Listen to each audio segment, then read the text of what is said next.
when the troops were coming towards the people of Bani Israel, and they were impoverished people.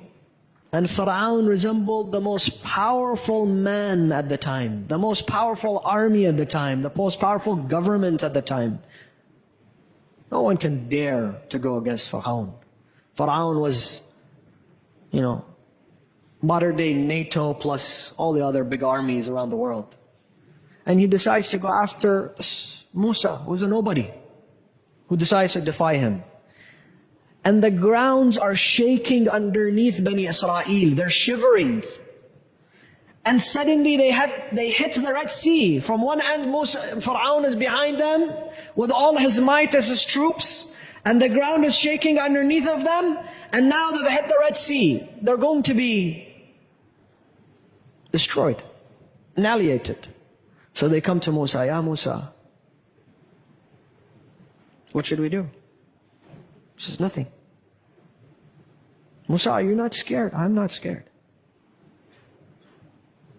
What do you mean you're not scared? How can you not be scared? He says, I'm not scared. Why? Inna Allah ma'ana. Allah is with us. Allah is a witness. Inna Allah ala kulli shay'in qadir. Allah is capable of everything and anything. And look at this iman of Musa.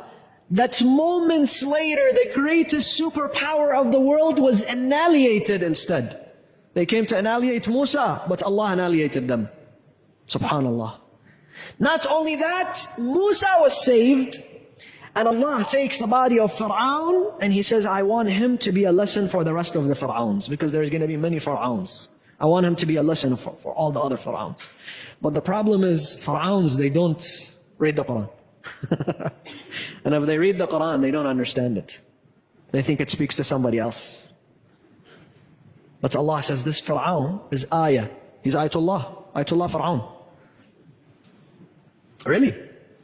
But he's a different kind of Ayatullah. He doesn't have a risala. His body is a risala. His body is the message. Allah says, I have saved him so that you look at him and you remind yourself, this is the end of a zalim. This is the end of injustice. This is the end of the road for them.